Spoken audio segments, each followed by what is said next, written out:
campaigns need hands, helping hands. You know, the thing that I love about Karen's presentation is that it gets into some detail. Well, what does that detail mean? If you have someone in the campaign that's in charge of events for the candidate or for surrogates for the candidate to go to these different venues and speak, someone has to take care of that. Someone has to be a secretary. Someone has to find those events. You can do any kind of work like that for a campaign, and it is greatly appreciated. It really is, and it makes a big, big difference because the biggest presence that you have, the more successful you're going to be. You have an opportunity to get the message out. But it doesn't make your Tea Party group a political committee. No, but our Tea Party group specifically puts on forums. We do that on a regular basis. Which doesn't cost any money. We just host a forum, invite all the candidates, etc. However, as far as giving any sort of money, anything that has any sort of value to it, no, that we do not do. But we encourage all of our members to donate time and money to a specific candidate. We do vet the candidates so that our members don't have to spend a lot of time doing it. We'll do it and say, look, go work for that candidate. And that's how we got Ed Bradley elected as mayor of the city of Gainesville, which was quite a coup because we had a very liberal progressive mayor running for re-election. And our coalition that we spoke of earlier, and of course you heard Karen describe coalitions, got him elected. And that was all of us. As a matter of fact, it's funny because it's got to be a little bit of a joke. They say you go to any sort of campaign meeting or any event for the candidate, and you know, half the people there are Tea Party people. I mean, they just get involved. So just do it. And again, there's nothing more satisfying as a successful campaign, either for an issue or a candidate. And there's never a better place to find great, like-minded individuals that you're going to be able to relate to and be friends with forever. I can't say enough good things about it. It's really, I hate to say fun, because we have other things we could be doing. But the state of the country is not allowing us to sit back. It's not allowing us. We can't sit back. All of us in this room can sit back, put our feet up. We can, and just watch it crumble. We have that choice. I choose not to do that. Neither did Karen. And we don't want you guys choosing it either. And you obviously wouldn't be here if that was your choice. So, again, we thank you. And actually, let's have some applause for them. You guys applaud yourselves. Ron Thornton, start that applause. There you go. That's right. And we thank you. Do we have another question, or are we good? We're good.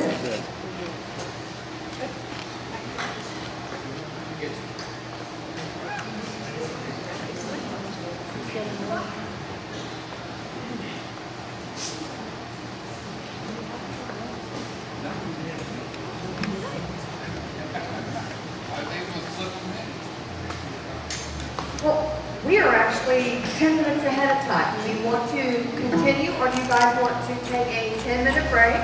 And Take a break. Take a break. okay, all who want to take a break, raise your hand. All who want to continue on, raise your hand. Oops, guys that want to take a break, you're on your own. Sorry. Our next speaker is on grassroots organizing. It's Lane Watkins. Lane is on the steering committee of the Tea Party Network. He was the one who created that wonderful card that was a resource that they had 5,000 left, only 5,000 left, so you better get them before they're gone. Oh, it's 4 now. Lane is a conservative grassroots community organizer. Watkins assists and facilitates conservative groups in an area following the Constitution, fiscal responsibility, less government, free enterprise, personal responsibility, and being more effective in winning. He believes that winning means organizing citizens, fighting for issues, and electing responsible public officials. He believes in promoting unity and cooperation between all groups working for American conservative values and helping overcome their differences of opinions or differences in the process for winning. A passion of Watkins is grassroots neighborhood organizing, encouraging conservative groups to build a volunteer army of citizens who will adopt their street, their block, their neighborhood, precinct, whatever it is that you will adopt, and building personal relationships with those particular neighbors who can be called on to fight for issues and vote for responsible public officials. We believe the key to promote year-round permanent outreach to all demographics of society and to provide education, training, and materials to those groups to help with neighborhood organizing. Watkins' slogan is network, network, network, network, then network some more. Everyone say, welcome to Lane.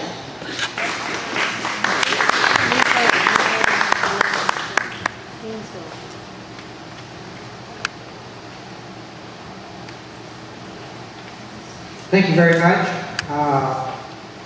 I knew when I saw the agenda I was in trouble following the two meanest and most intimidating speakers in the whole conference, so bear with me. I'll try to get through this.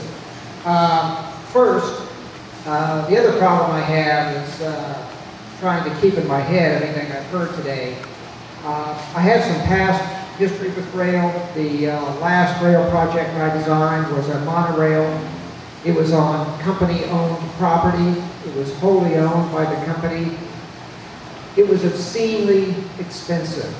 The company who put it in thought it was obscenely expensive. When the rail people show up in your town, watch out, because the lies will start. Does anybody have wood in their house? You know, if you have wood in your house, termites are looking for your house. If you have a red light in your town, the sleazebag red light folks are looking for your government and your tax dollars.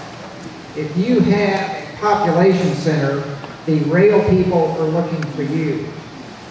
When I worked on a rail project, which was the 1980s, those people left and joined all these rail movements that they like to start up. They've never had a decent working job in their entire life. So I'm just telling you, if you have a population center, these rail people are going to come knocking on the door. And you need to keep in touch with Karen about how they defeated this. One quick thing Lori touched on: in your travels, please talk to other Tea Party groups.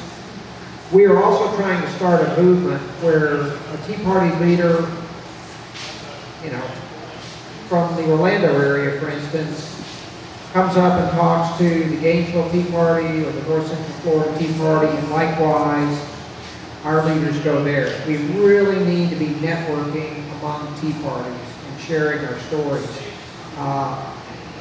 Barb Hazelton down in Pinellas, when they defeated Jolly, said, "We have a very unique REC." And I told Barb Hazelton, "You better get up to Gainesville and find out that you have the exact same REC and learn how to share your stories of success with working with the REC." So we really encourage leaders to network. Okay, so the other thing I wanted to point out, this was kind of a good news, bad news. How many of you have a copy of this? Okay.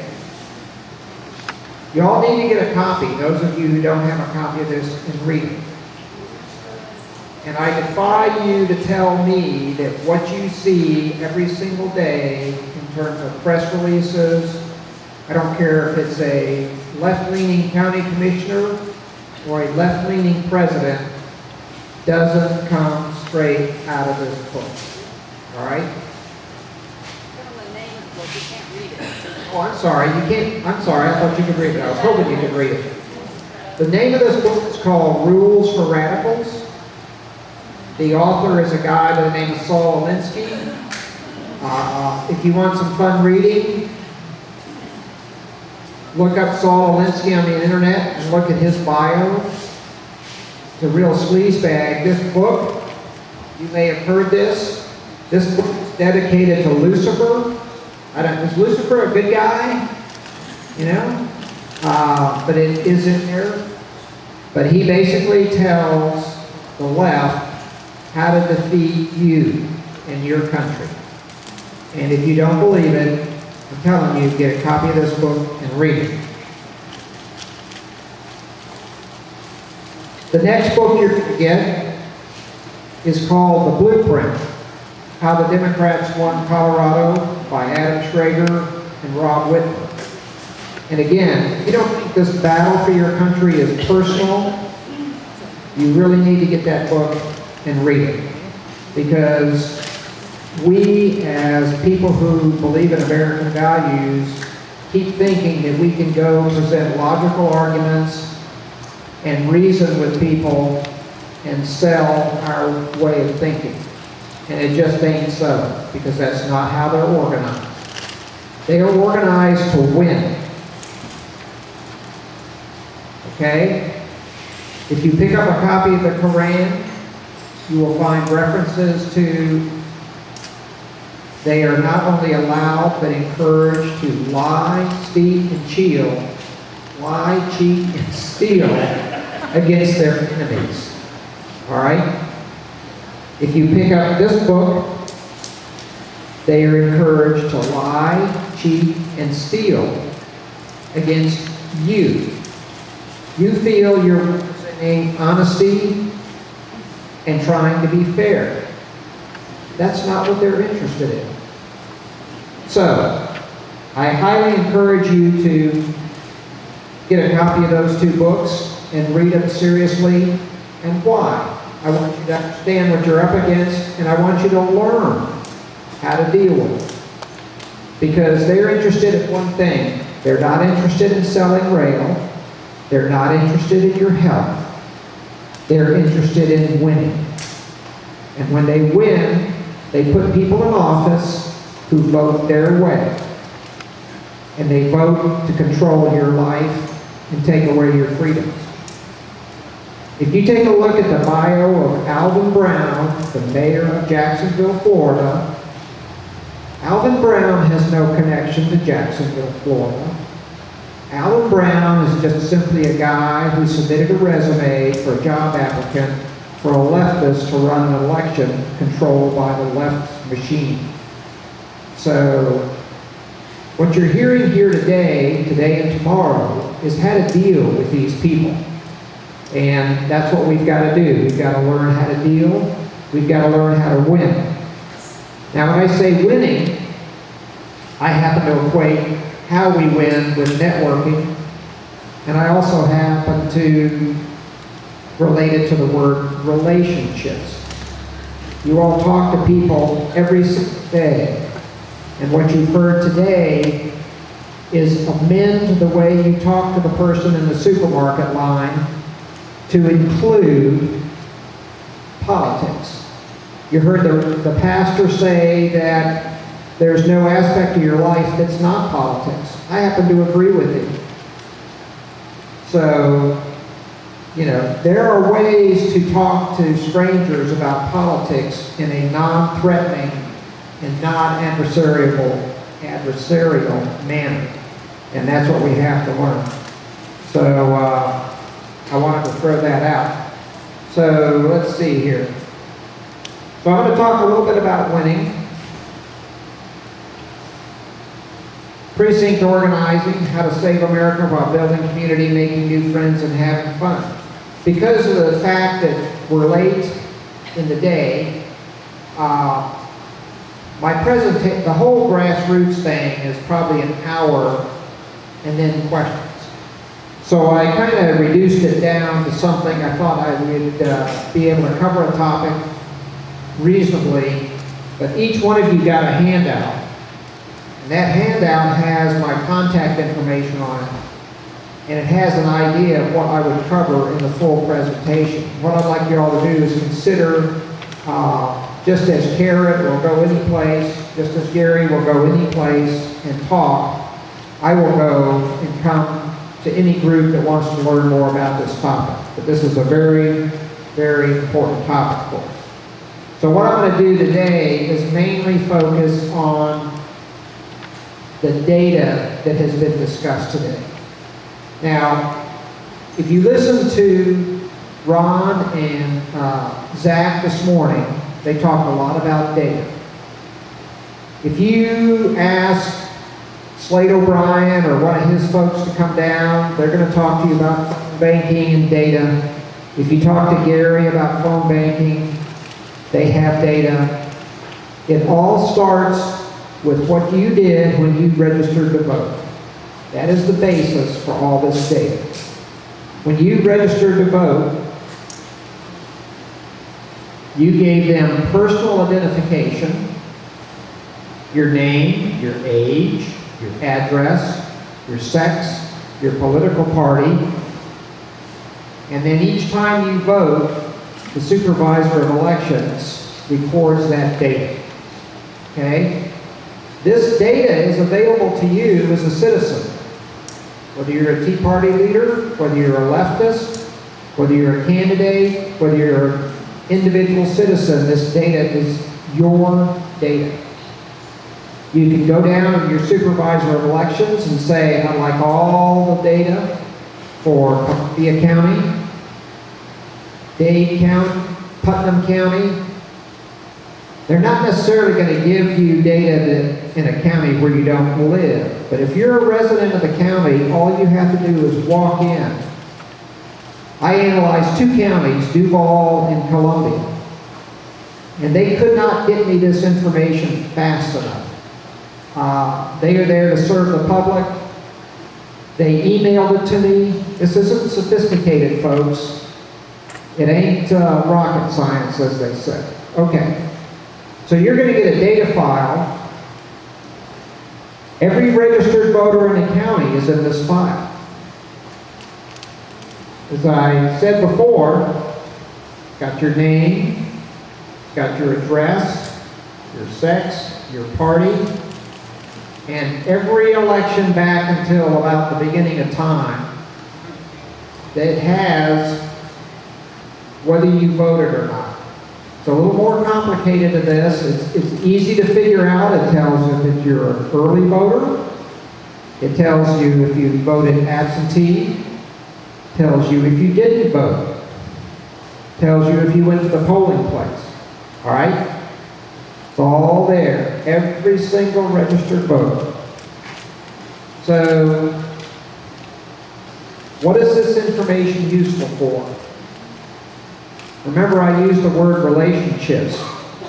In my mind, all I'm asking you to do is be a good citizen and be a member of your community.